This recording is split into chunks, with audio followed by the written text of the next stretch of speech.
Casual Magic has been sponsored by Quiver, maker of the Quiver and Bolt deck cases and other fine deck holding accessories. Use the code CASUAL on their website for 10% off your order. We're also sponsored by Architect, the premier site for hosting your decks on the internet. I love them and they love me, and it seems like a good reason for you to use them. You can also support Casual Magic directly by going to our Patreon at patreon.com/ShivamB. And now, on with the show.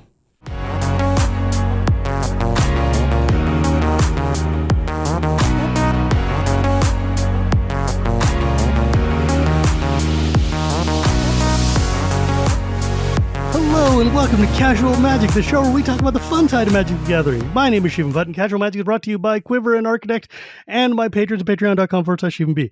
Today, I'm super duper excited. I mean, mind you, I'm super excited every episode. However, this time I'm really excited because one of my very dear friends is, one of my very dear friends is on like every episode, but this time around it really is.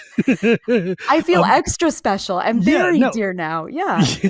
No, I'm hella stoked. The amazing bard of magic, Alison Luhrs, has joined me finally after me like asking for 5 years or something. Finally, after many years, the stars have aligned. The right songs have been sung. The conditions are perfect, and I've it's made finally the proper happening. offerings to the proper goddesses. Yes, and you showed exactly. up.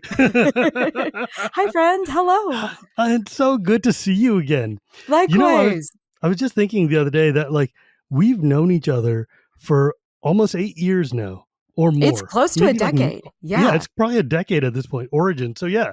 It's like 2015. Yeah, very close to a decade, which is nuts. Holy cow.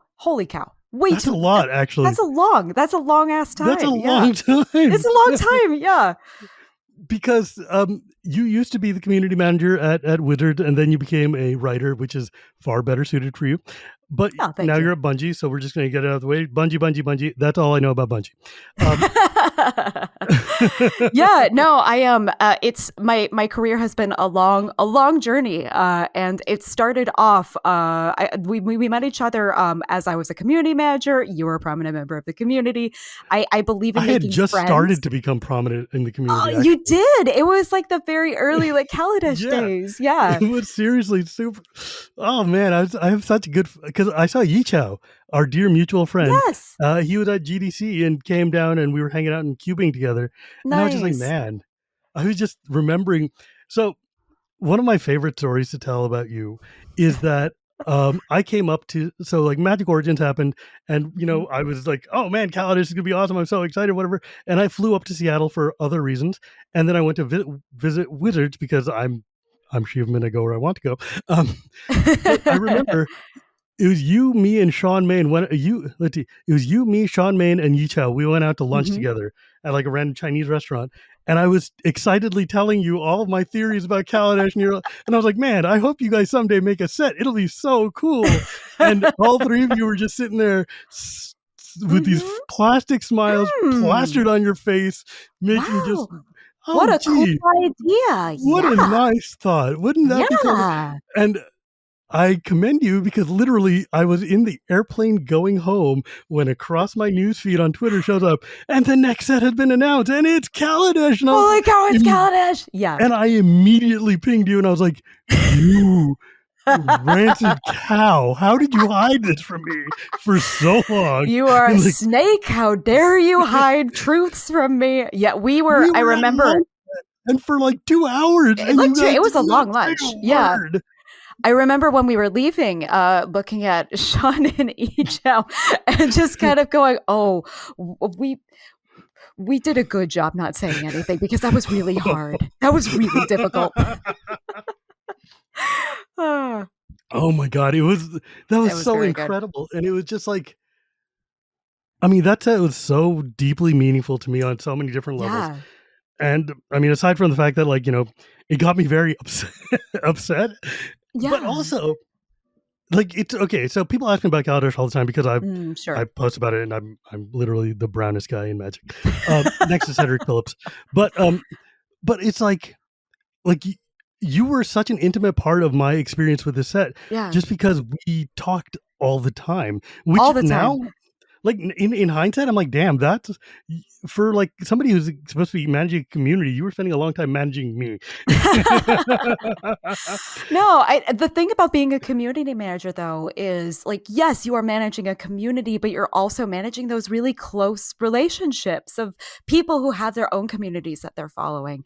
And I remember that moment was really special, being able to have the privilege to take time out of my work to make sure that I was spending it with someone who wasn't just like a member of the community, but also a friend, and help them through a challenging time. Oh yeah, dude. That was a really powerful moment, and that PAX was not my shining moment in time. There was a lot going on. It was an emotionally charged time. It was insane because like I had built up this entire castle in the sky, and I came and I saw the preview for the set, and I was like, oh, I have gone very wrong, and this is not what I thought. Like, that's the first time in my life that I've ever just literally broken down crying at a con for something that did not involve physical pain, right? Like, and I was just like, I remember you gave me like a hug on the show floor, and I was just like losing my composure, shall we say. I'd give you a hug now if I could. Yeah, I know, but it was like, it was so gratifying and validating to know that I was like, look, even though I realized I'm off on my own island here, and like, you guys had no chance of, I mean, there was no way you guys were going to be able to tell me anything at all. So you just had to watch me drive a train into a wall. And that must not have been fun on your side either. But I appreciate that, like, because like you and Trick and Callie and all the other people were just so kind to me when, like, you didn't need to be. Like, I mean, I'm just a fan and I'm just talking a lot, and not all fan expectations get met. We've been in the games industry long enough to know. Like, sometimes fans are just going to come up with a theory, and you're going to be like, are really powerful and they're really potent, and it is really painful to have an assumption as a fan and then get told by the creator, you're wrong, you're incorrect. How silly of you to have believed this the whole time. Haha. Like, that feels terrible no matter what. I think the real heart of it was the fact that it was so tied to identity and representation. Absolutely. And who you are as a person. Yes. Yeah. Of course. And then I'm like, dude, when friggin' Jeremy Jarvis is like, no, we just took this cool piece of jewelry and built the set off that. I'm like, right. But that's fine. The more important thing out of that is that we became very good friends after that. We did become good friends because of that. Yes. The great reward to come out of all of that. And it's been so fantastic to watch you grow and progress in your own career from there. Oh, thanks, man. Like, dude, I don't know how many people know this, but you literally wrote like the entire arc of the story post like Origins through the end of Ixalan, right? It was a good chunk of it. Yeah. I came onto the team doing like more or less I was working on the stories the most from like Amonkhet all the way through the end of Ixalan. Yes. All of Ixalan, save for one story, was me working closely with Greg Lubin, my editor. Kelly Diggs came in and helped out for one story and a good chunk of another one. But yeah, that was it was a heavy lift. There was a lot going on there. With Amonkhet as well, effectively. Pretty much. I wrote Ixalan over about 3.5 months over that summer. It was really intense, but also it was a good pressure cooker. Like, there's something about having a really intense deadline that reminds you that you have to make big choices and big decisions and keep moving. And I think having that pressure enabled me to make those big choices and move quickly. If we had more people, or if we had slowed it down, or if we had stopped, I imagine that a lot more of that would have been more workshopped and just been like teased a lot neutralized or smoothed out. Totally. Yeah. So it was very difficult, but also like it was a great crucible to learn how to write boldly and make big choices. Yeah. And I will say this on behalf of all of my fellow Vorthoses out there, that era of time, the Gatewatch era of time, is the golden age of Magic Story. It's a golden age of Vorthos, because you and all the people who were writing at that time were all on point. You guys all were fully in love with the setting. You were focused. You cared about the characters, and the story came together so like every now and then I will go back and just start reading from like Battle of Zendikar forward. And I'm like, God, these stories are just so good. they're so good and they're so connected and interwoven, and there's just this depth to it that we didn't have it. Like before, the story in Magic was literally reading flavor text and making assumptions or guesses, Totally, or maybe you read a novel once and nobody cares about that. This time, like, the story was coming out regularly and they were long and meaty. Because I used to go to work late on Wednesdays every single week because I would be reading your story in the parking lot. Yay. And I'd just be on my phone reading the goddamn story because I'm like, I can't go to work without knowing what happens to the Jace, the Jace League. The team that was writing during that time are such all-stars too. Oh, yeah. James Wyatt and James Wyatt's one of the greats. So I mean, I love him so much. Full stop, exactly. Doug Beyer and Ari and Kelly Diggs and Jenna and Kimberly and like all of that crew were so good. Chris Latois when he joined us for a little while too. Chris Latois' stories were so stinking just good. Unbelievably good. Deliciously wonderful. Yeah. It was such a great crew of people who all knew these characters inside and out. There was so much love and care that went into planning each step of those, including seeing how it would fit into the arc overall. It was a real privilege. Yeah, and I will say this, like, you managed to take characters that I actively hate, like Jace, and turn them into characters that I would die for. That was my goal. That's all I wanted to do. When I started writing for Magic, I remember when I started working on Magic, learning about the characters and who they are. One of the first things I learned was that, well, Jace sucks, and everyone knows that. And I remember asking, why? Why does he suck? Douchebag. And what has he done? And the only evidence was, well, he's like these flavor texts are pretty arrogant. And I remember thinking to myself, I can make him like him. I can do it. Like getting this kind of sick, shonen anime flare in my eye and going I can do it. I can take the challenge. And so when I started writing Ixalan, one of the first exercises I did was just make a list of assumptions about Jace. Assumptions that I had, assumptions that the audience had, and looking at them and kind of asking okay, which of these need to be true in order for it to still feel like Jace? And which ones do I really want to subvert? And find a way to prove that they can be true just by showing people who this character is. Doing enough research and learning all about him, it became really obvious to me reading his text that this is a traumatized dude. Yeah.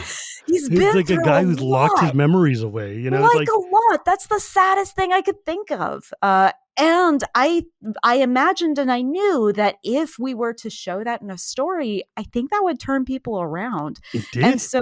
And it did, yeah.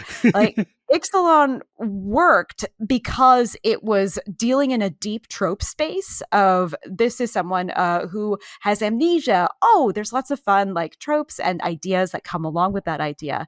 And then smashing it together with an enemies to lovers story. Now there's juice on two sides and there's lots of depth there. Well, I mean, it's a PG-13, so maybe not juice. Sorry.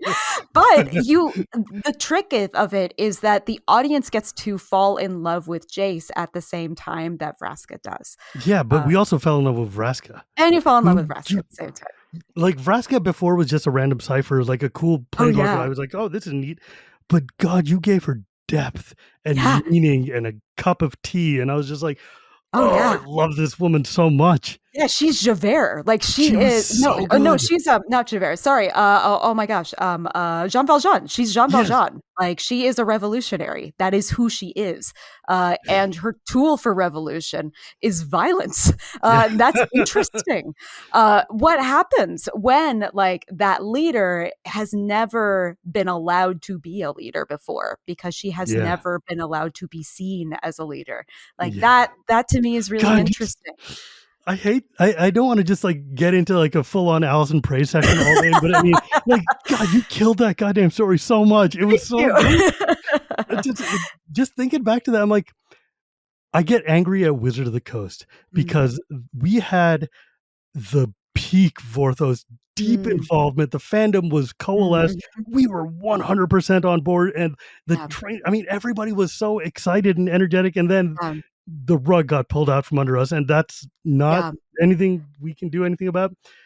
Yeah, but it was painful, and it made the moment when was it? 3 years ago?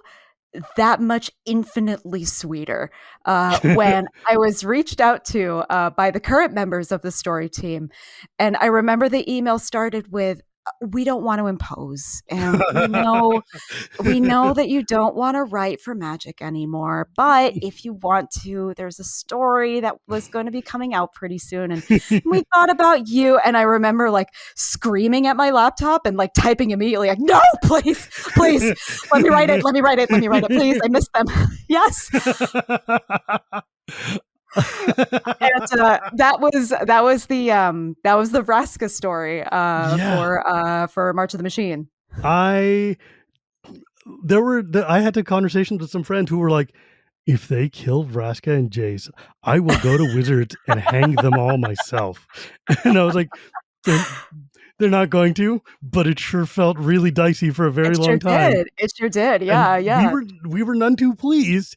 And then coming back and letting you do the epilogue was just like, it felt so good. It felt so good. I missed writing for Magic so much. I'm so proud of the work that I did going over to digital publishing and getting to work on things like Baldur's Gate 3. That was amazing.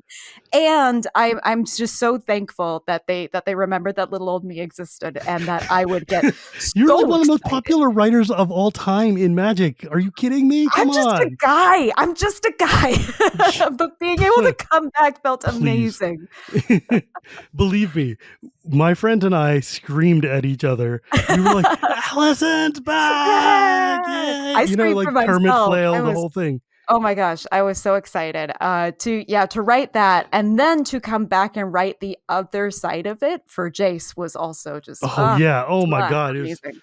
And also you did a really good job. Like that story was very emotional. I mean, thanks. I think that the March of the Machine story was not my favorite on the block whole because it just undercut a lot of, it didn't give you the emotional resonance or like, and it also kind of cheapened it at the end. We're all better except for the ones we didn't like who were dead. Sure. And it's like, nobody wants Luca, it's fine. But poor guy. However, I was really glad that we got that epilogue and at least that they had the respect to bring you back to do that means a lot.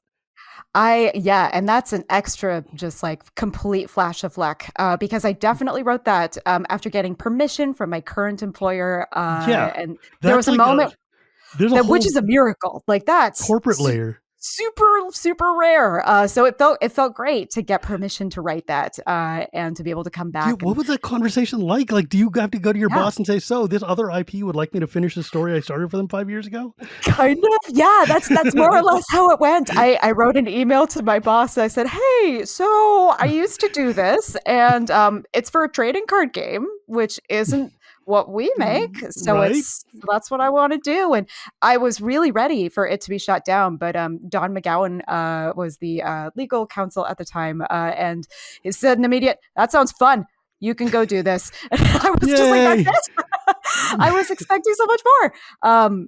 But yeah, so I remember just like tackling that and talking with Roy and figuring out how we wanted to treat it, like what we wanted to do with the story. And I remember it was him and my friend Matt Danner on the call with me talking about, okay, so here's like the plot beats that we want to happen. And I remember telling them, I always imagined that when Jace was really messed up from all the stuff, he would probably go to someone he trusted to heal. He wouldn't just go somewhere random. I imagined him going back home to his mom. And as soon as I said that, they both went, oh, please. Yeah. Okay. Right. Yeah, no, you can do that. Yeah, go for it. Let's do it. I'm very grateful to both Roy and Danner for allowing me to make it about his mom. That scene was so good. It was the one. Funny. It was the one hanging plot thread that we never got to tackle. Like the fact that like his mom is still here, and they never got to have that big reunion. It was very sweet and touching, and you captured the humor as well. And it was like, I don't know. I think. I mean, it's just such a as a longtime fan of the story. Getting that kind of closure and epilogue in a shared world setting, which as a fan of Dragonlance, I can tell you is not a thing we get very often. Like No. Yeah. sometimes stories just dangle and the author either, Yep. passes away or doesn't work on the IP anymore. Yeah. Other authors don't pick up the character, or if they do, it's not the same. Yeah. And getting to be able to come back and have that completion is Yeah. so meaningful. I mean, look, that like Dragonlance just came out with a new novel for the first time in like a decade or 2 decades or Yes. whatever, Yeah. and I got to work on that. Yeah, you But did. being able to help, being able to bring closure and like Yeah. just sentimentality to these people we grow up with or whatever is so important to so many people. Even Yeah. though in Magic span we're talking like 5-6 years and not like 40, but that's Right. still, we It's still a spend a long lot of time. our lives with these characters. Yes, and I'm sure that people who know my work well have been able to tell that something I value a lot is looking into like what's in the basement, right? Of like what have I said so far? What have people said so far? Like what exists in the story? It's listening to what has been said before and Hmm. identifying like what are the parts that we can bring back? Like what would make for a really great combination with what I'm trying to do right now? I believe that most of storytelling is just listening to Hmm. yourself and to the past. The more that we do that, the more that we see all those cool connections that you can bring forward. It's why I do all kinds of nonsense, like Yeah. bringing back Jace's mom, or having Jace internally compare himself to, well, yeah, I'm making the right choice, like Gideon did. That's the same thing. Uh, it's I love being able to play that way. it's really interesting you bring that point up, because Mm. in old Hindu folklore, the idea of story and writing story down is literally the act of listening. It is the Yes. act of hearing somebody tell you this story, and that, like, Mhm. the Mahabharata, for instance, is Mm. Ganesha is sitting there, or like the ancient sage is sitting there and telling this story, and Yeah. like Ganesha is like, I want to hear this story. Can you tell this story to me? He's like, I will tell this story to you, but you have to write it down, and I'm not going to Mhm. stop reciting it. So you better figure that out. And so Yeah, pay Ganesha sits attention. down, Yeah. the sage starts reciting and reciting, and he writes with the pen and pen. His pen breaks, he tears his tusk off because he's like, I gotta Yeah. finish the story. And he just Yeah. keeps going. And that is the essence of transmission. Like, story Mhm. is oral, it's Yes. hearing what is in the atmosphere and Yes. coalescing it into a thing. And Exactly. yeah. And I Yeah, think yeah. you definitely, you managed to capture, like, I think one of the benefits of you having been the community manager is Mm. you've paid attention to the community, and you know Yes. what we're saying about these stories, and Yes. you're listening. And I'm not saying you take our feedback into account, because you're Oh, smart I and do. wouldn't do that. Oh, But yeah. that means you also know what we care about. Yes. And Yeah. that means it's the story you can be like, oh, this is the story they want to hear. Yes, it's all listening. Like if I were just like creating a story in the moment with only myself, who is that for?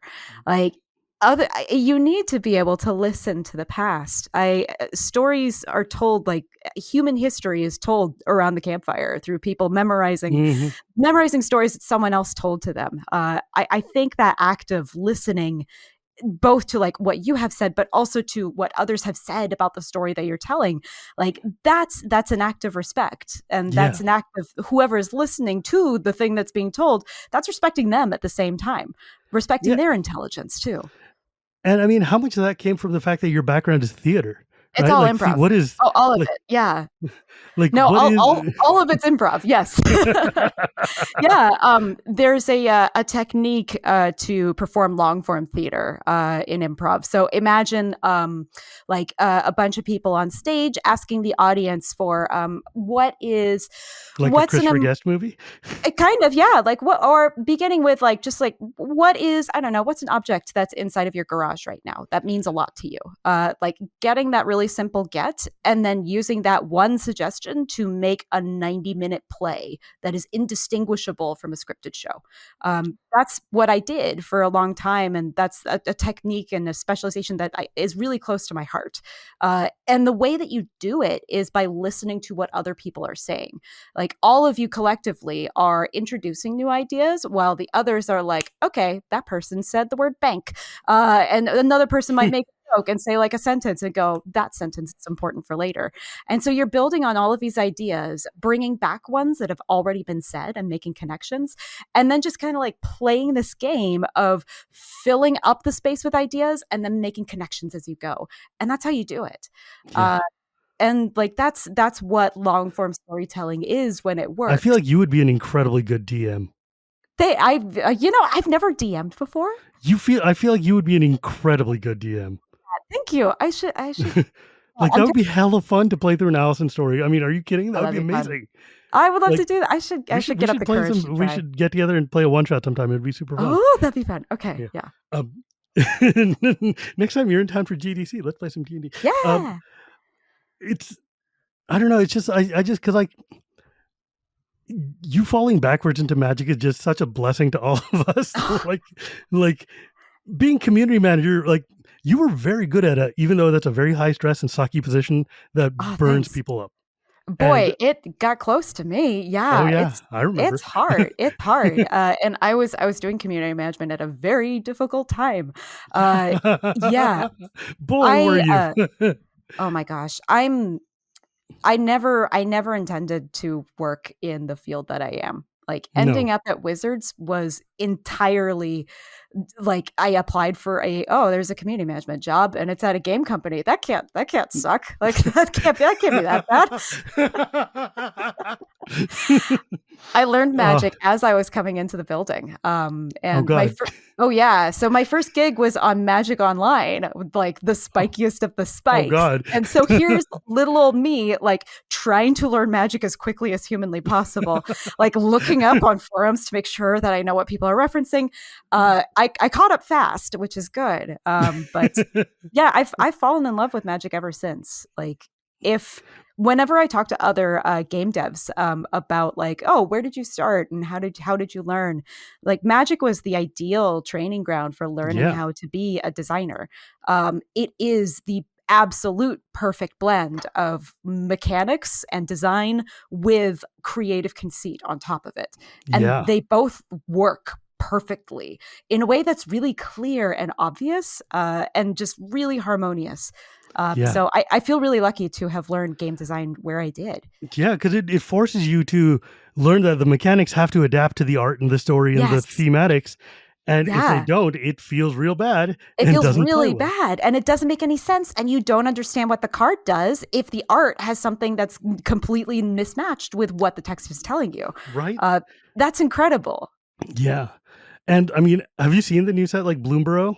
Oh, the fact that they like just home run that set, like I am obsessed with Bloomborough. I have been asking my friends who still work in the building, can you please give me as many cards as you can? I'm obsessed with this. I am in love with it. As a lifelong Redwall fan, watching my childhood come to life is sick. Sick.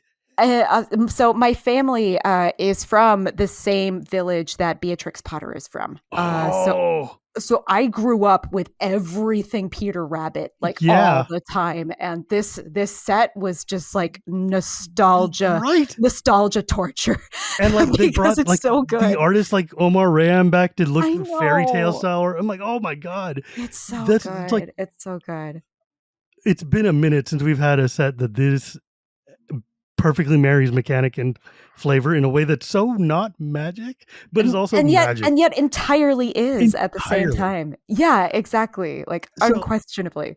So a question I've always wanted to ask you that I've never gotten around to is like when you guys were doing the Gatewatch stuff and you're planning these story arcs that are going multiple sets and multiple years, what is that like? What is that process like to try to build up? I mean, even now in your job at Bungie, you have to do multi-year stories and stuff. What is that like? How do you arc this out? It is a gentle, it's a dance between the needs of what story wants to do and the needs of what mechanically we want to try and explore. And it kind of works across all IPs, like that balance of figuring out, okay, we know we want to get to a destination somewhere, or we know that we want to do some kind of an arc that lasts for a while. We know where we're beginning. Sometimes you know where you're going to end up, like you're aiming for a goal of like a specific kind of release. I think that the War of the Spark is a really good example of knowing exactly what the destination is. Like that's going to be a gigantic, a smash together crossover. It's our big Marvel event. Like that's so. Did you guys start with the idea of we're getting to War of the Spark? I was not part of the initial planning of that, but I remember coming on and the roadmap was super clear of knowing that we wanted to get to that kind of big crossover event at the very end. Other times, when planning out other kinds of arcs, you may not know what the final destination is going to be, but you know the general shape of like how you want to get there and the sorts of things that you want to explore along the way.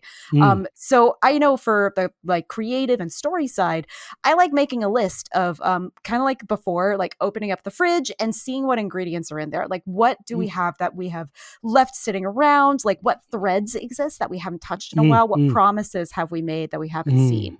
And I like making just a big old list of those, like of all those different things that we could potentially do, knowing and trusting myself to add new stuff in as we go.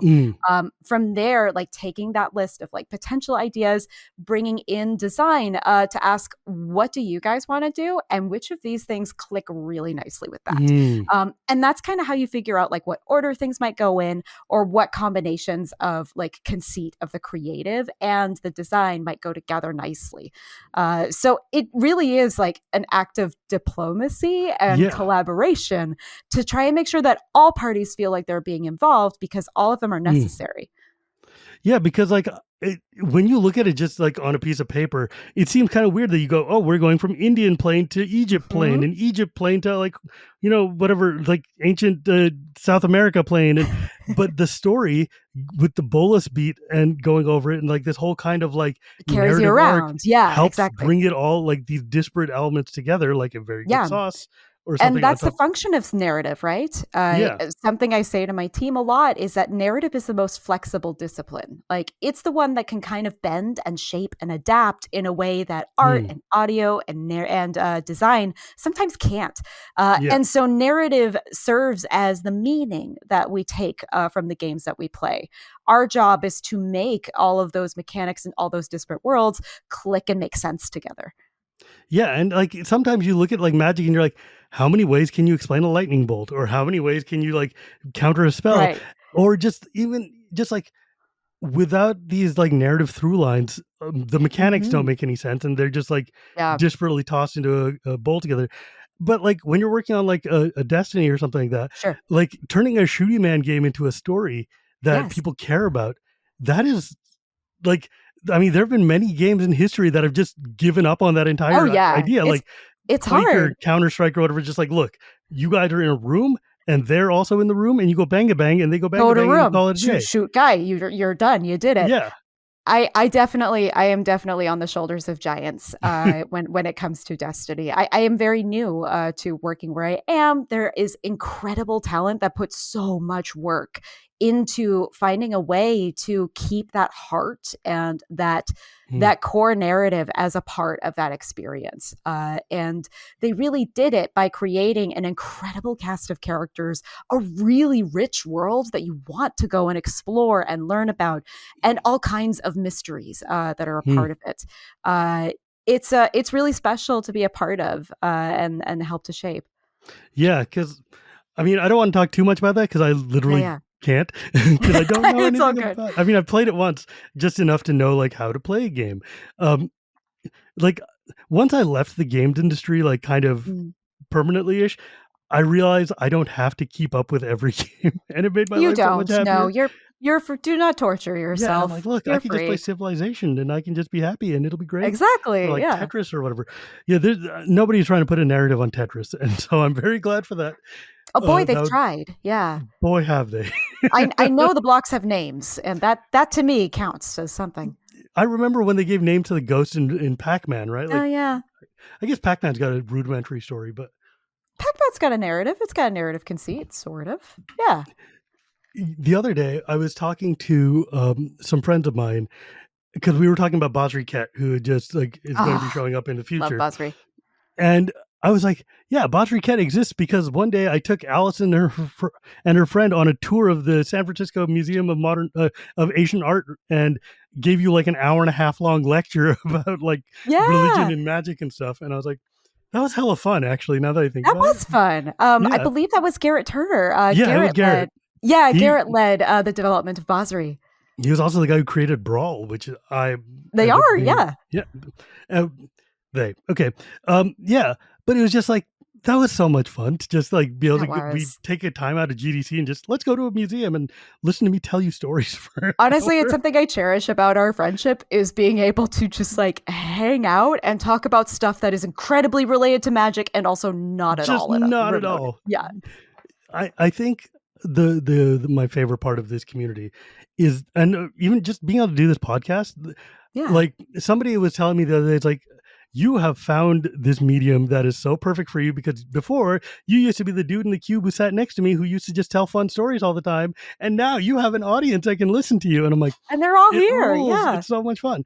But yeah, it's like, it's being able to just share experiences about, like, beyond the game, but the Yeah. nature of how does the game affect us and impact us, Yeah. and also just who are we as people. It just is Mhm. so interesting to me, and like, Yeah. Me too. especially like after I came back, when I went to Europe and I met European Magic players for like the first time for Mhm. real, I was like, holy crap, these guys are like people are listening to me in the far-flung reaches of Hungary and Spain and They France and Italy, and are. I'm like, what is the, like, I just talk into a box and it goes into space and who knows what happens. Oh yeah, no, I write my goofy stories, and I assume that 20 people read them, and that's about it. And I remember, yeah, going to a GP for the first time and realizing, oh, people have tattoos, uh, because of these characters that I've had the chance to write for. That must have been really weird. Oh, it was trippy, and I remember like immediately coming home and just like kind of being like agog at like I didn't realize that this sort of thing could happen to a person, Yeah. and I feeling really grateful for the opportunities that I've managed to have. I mean, think about it. When somebody takes a phrase that you've written and permanently embeds it on their body, It's wild. how wild. It is the wildest, weirdest feeling on earth. It's like, I feel very fortunate that I have a list now. yeah, it's crazy. It's crazy. And Yeah. that's when you have to go back and you have to sit there and say, like, okay, now I need to consider every single word that I say, because somebody might decide that they need to see it 35 years from now on the back of their wrist. And it's like, Yep. oh, Nope. no. Nope. Time to sit down and and just be as humble as possible, because holy crap, this is a lot. I didn't ask for this. Thank you. Yeah, But it's also, like, yeah. it's like nobody's asking Billy Shakespeare what he thinks about people 450 years ago. No. I mean, afterwards saying like, oh, to be or not to be. Also, I really enjoy the fact that you and I like Sherlock. That makes me Oh, happy. I love Sherlock Holmes. That was one of the first like classic books that I got into when I was in like middle school. I Yeah. remember just like plowing through a bunch of those old stories as quickly It's as so possible. fun. It's so fun. And God, I it love is like detective the stories. one IP that will never die and will come back again and again in increasingly weird permutations. And I'm here for all of them. They're Yeah, all dude. wonderful.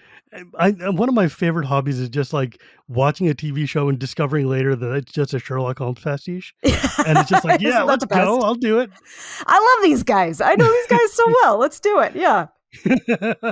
Well, I mean, like, I was watching a Chinese show about Judge D. Have you ever heard of Judge D? No. Judge D is an old cycle of stories that was basically like Chinese, like Sherlock Holmes, basically. And they're Amazing. like, in the beginning of the story, they tell you who did it. And the entire thing is Yes. the judge going and doing the investigation and figuring out and getting to how did we know that this person did this thing. They're really, really good stories, but they Nice. were taken and then they were rewritten by this Dutch guy who was a fan of Sherlock Holmes and rewrote the entire Judge D cycle, and they became deeply popular in modern China, who I then love went and turned that. it into movies and TV shows and stuff. And there was one that was just on Netflix, so I just was watching it. I'll send you later the link because it is Please. so good. Oh And my God, that also, sounds amazing. it's also hella weird to be like, oh, this beloved Chinese like Right. folklore was written by a white guy in the Who just 1600s really who knew liked- Arthur Conan Doyle yeah, style. right, Yeah. who just loved Sherlock Holmes stories and was like, wow, these are detective stories just like that. And I'm like, let's go. Let's go. I love humans. I love Right. us. We're just so good at just like falling in love with stories and sharing Yeah, it's them just- in new ways and new styles. That's incredible. That's the thing. Like, it just, I love that story is universal enough that you can Yeah. take these ideas, strip them, and recontextualize them, and still be recognizable. Yes, And that's absolutely. like rad to me. Like, Man, I would kill to write a Sherlock Holmes story. God, it Oh would my be. I mean, gosh. it is open to interpretation now. I guess it's fair use Copyright now. free.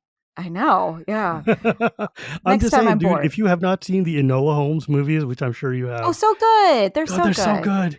And I I'm love buff Sherlock Holmes. That is the yeah. funniest thing in the whole world to me.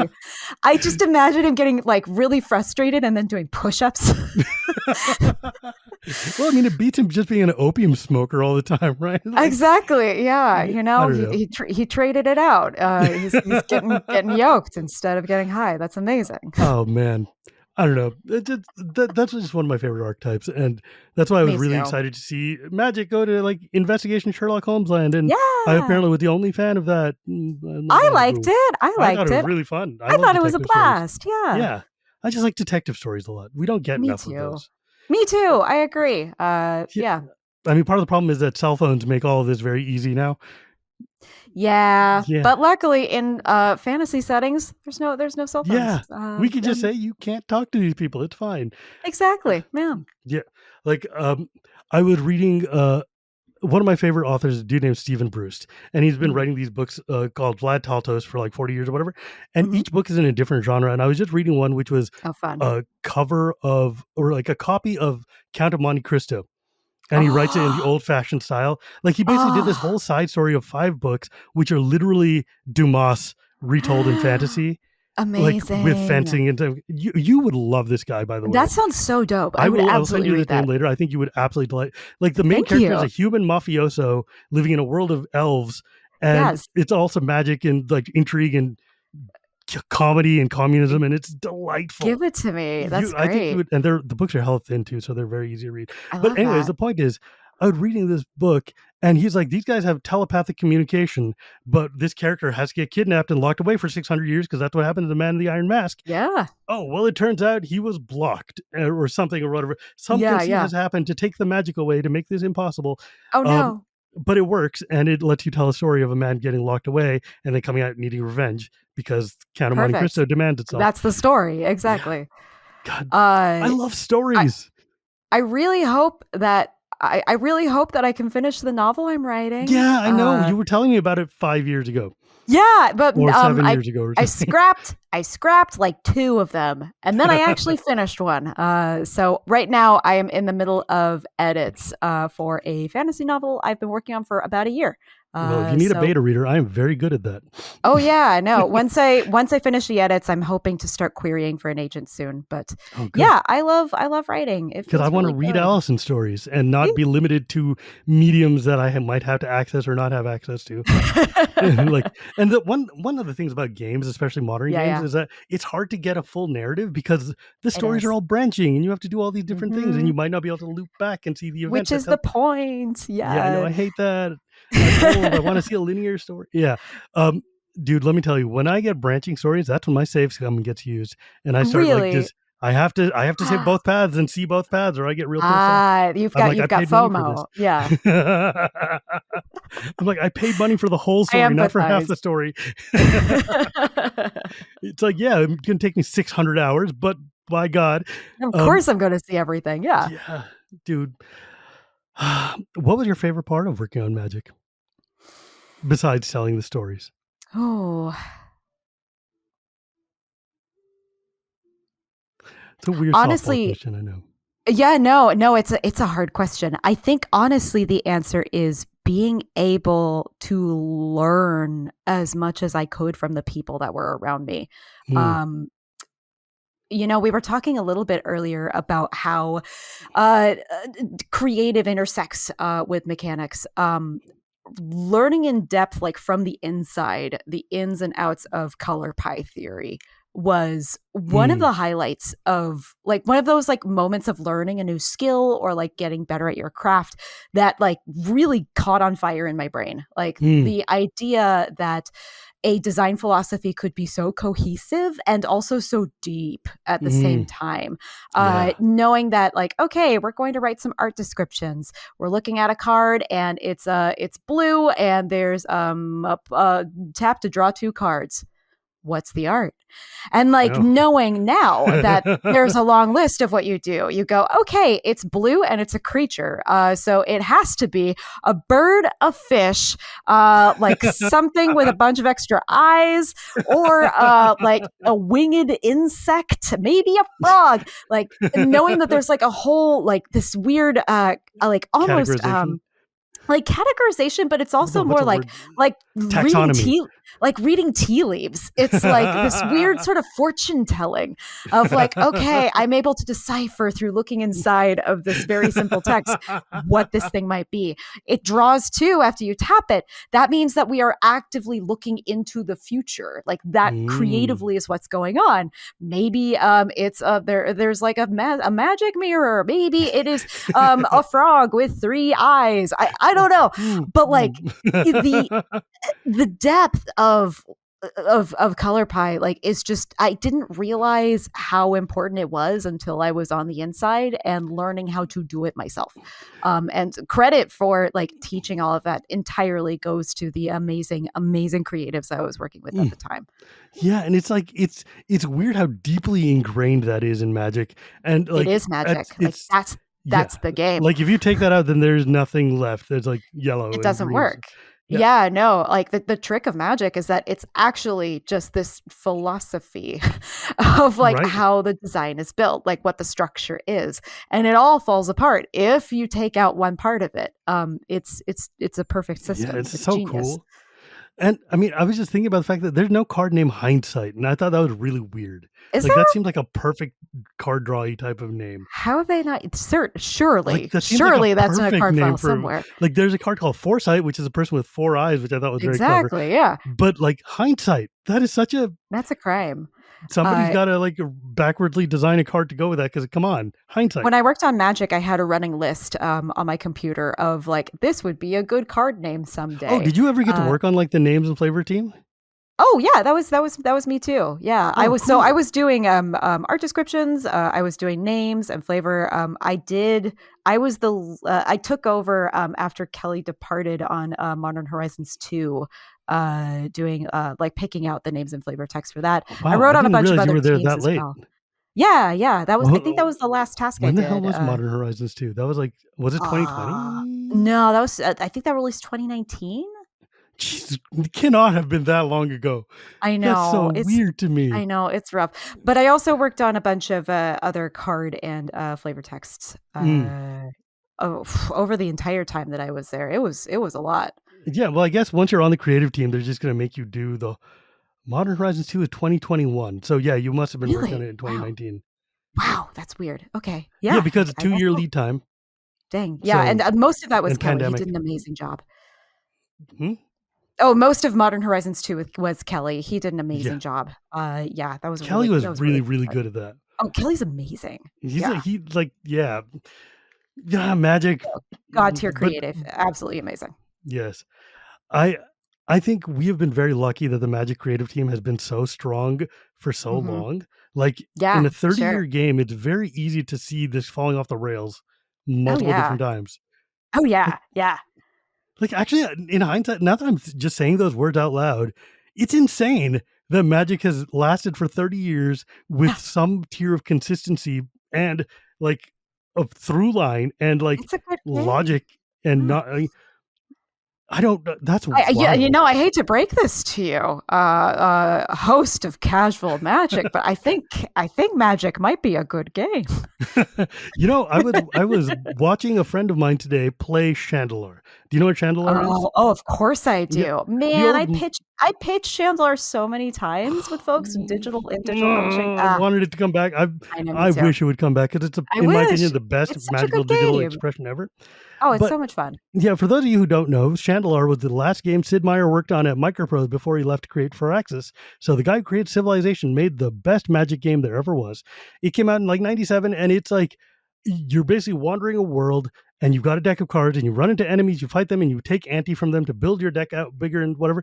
But the thing is, because it was built in like the late 90s, the game is full of the worst cards Magic has ever had, plus an Ancestral Recall on the Moxes and things like that. Also, I just turned into a ghost because I'm Googling it on my other monitor. Ray Seahorn of Better Call Saul fame is in that game. She's one of she's one of like the spare actresses that they recorded. That's so weird. That's so yeah. funny. Emmy nominated Ray Seahorn. Yeah, she's amazing. I mean, I guess you got to do something for money in the 90s, right? Like, and she played a wizard because of course she would. That's so funny. Yeah. But yeah, the game is objectively mechanically terrible. However, like it's, I mean, you're playing like Uths and Trolls versus like you're garbage, like Monta's Goblin Raider tier garbage. But what makes it, the realization I came to is this thing is still compelling in 2024 because the game engine itself is so good. It's that really it can good. make fighting trolls against like, garbage into something that is fun, even at the worst end of Magic when they didn't know what the hell they were doing at all. It's really creative. Richard Garfield knew what he was doing. That guy. Someone should hire him to make games. Oh man, it's so good to see you again, Allison. It's so good to see you too, friend. I'm so proud of how far you have come in your career. Thank you. I love watching you develop and grow and become even cooler every time we talk. And it's awesome. And I'm glad you get to come back to Magic periodically. That just makes me happy. Too. Magic is my home. It is the really comfortable couch that exists in my house, and I get to go sit on it every now and then and go, man, I love this thing. It's great. But also the thing is, you helped usher in an era where people could enjoy an expression of Magic that didn't just mean playing the game all the time. Yeah, like one of the weird things about Magic is that like it's always been very much about the game and like not the culture. But like after the era of like the golden age of Orthos or whatever, suddenly we have people who are cosplaying all the time, or people who are talking story, or people who are enjoying the world of Magic beyond just needing to have a deck of cards with us all the time. And I think that's sick. I think so too. And the story of Magic itself, I think, is so distinct to me, at least. Like the way that it treats fantasy is really unique and approachable and not intimidating. I love that it's a world that embraces how broad it is and isn't afraid to keep getting bigger. There's such a risk with long running fantasy of a world that just gets smaller. Like everything only is about these 4 people and whatever their little struggles might be. I love that. I love that Magic like is determined to keep growing. However, you do run into the improv problem though of like eventually your sketch ends up with 2 people in space. It's true. It's true. But and you know what? That's okay. The way that you get out of that is by writing your way out. I love the stories that Magic has been able to tell, and I have some of the story cards from Ixalan framed above my desk. That's so cool.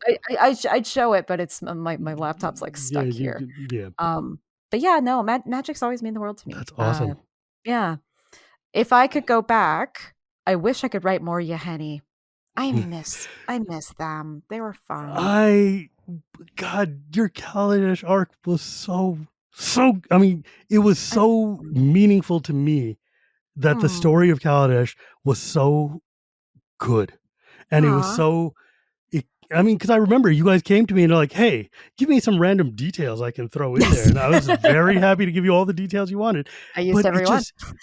Like you guys just gave it vibrancy and life to the point that like I have written so many of my own personal fanfics that will not show up anywhere of explaining what is the cycle of energy and Aetherborn like. What does reincarnation look like for an Aetherborn? Because they're dying, their souls are born, they evolve into Aether and they come back. And it's just like, I mean, I created an entire cycle of Ragavan being like having to chase after freaking his friend who's like going off and jumping. Yeah, exactly. And he just like this poor beaten down monkey who's like been, told by his like bosses, you have to watch this girl. And she is crazy and running off to spaceships and stuff. And he's like, please stop. They're going to kill me if I don't bring you home. And I don't know. It's just like, that was such a fertile ground. And I have there are very few things in life that make me want to like tell somebody else's story, but Yeah. Kaladesh made me want to tell that story. I was like, oh, Yeah. this is so cool. There's a lot of good stuff there. I Yeah. love that world. I really hope that we get to see it again. I hope if Wizards goes back, they give me a call. Stares at I hope camera. so too. I hope so too. It's so good to see you again, Allison. It's good to see you too. Oh, okay. Before I go though, when Yes. you got to work on D&D for a while, and you got to work on Baldur's Gate 3 for a minute, right? I sure did. I was the creative lead on the Wizard side for Baldur's Gate 3. Well, feeling pretty good about that right now, aren't you? Yeah, I'm feeling pretty dang solid about that. Yeah, I am so proud of Larian and the team's success. It has been an absolute joy to watch people play through. Was that cool to do? Like going from Magic really to D&D and getting to play this big story? It was impossibly cool. It was also like profoundly intimidating, and also very straightforward. My job was basically to make sure that Larian was making great choices and that the game felt D&D, and because they're them, it was wonderful. It turns out to be the best, one of the best games ever. They absolutely killed it, and the people who work there are so kind and so good. One of my favorite memories of that time was having to be like the stamp of approval on the Wizard side of all of the endings of BG3. And so I remember like getting this gigantic document and having my laptop and just like going to a quiet part of the building to read and just having the time of my life, skimming through out of order, reading every single different ending and making a note in my brain of like, I want to hit this one. I want to hit this one. I don't want that one. And what they accomplished is truly, truly incredible. That's so sick.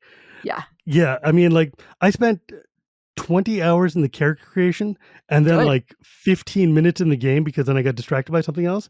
But I was like, you know what? I've gotten the experience now. I'm good. Oh, you got 140 hours of stuff to get to. Come on. I'm an old man with a family.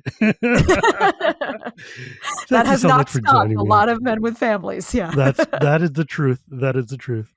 Thanks for joining me today, my friend. It's been so good to see you. Thank you, friend. It was so good catching up. I pinky swear it won't be 5 years until the next time. I hope not. Like, you know how to contact me without this. Very easy. Yes. But yeah, if folks wanted to find you, where could they go, or what have you done that they could see? If they if you haven't played the final shape yet and you love Destiny, that's the most recent thing that I got to work on. I also worked on some of the seasons for Destiny, the episodes rather, that are coming out right now. You can also find me on Twitter at Allison the Person, and Magic. Maybe I wrote lots of stuff. You should go read it. You should go read it. It's good. And as always, my friends, you can find me at Gear Pre Gears. You can find this podcast anywhere podcasts are sold, or at YouTube every Tuesday. Thanks to my editor, Dan. And you can hear me on Shivam and Wheeler Love Magic, because me and Wheeler really love magic and just couldn't make one podcast. So we have hours and hours of us talking about it, literally every card. And the response has been overwhelming. And we do live shows now at every MagicCon, and it's fantastic. And also the Chronicles of Dragonlance podcast, because it turns out I just like talking about things, and people like hearing my voice, so it works out. But remember, my friends, it's not magic without the gathering, and we'll see you next time.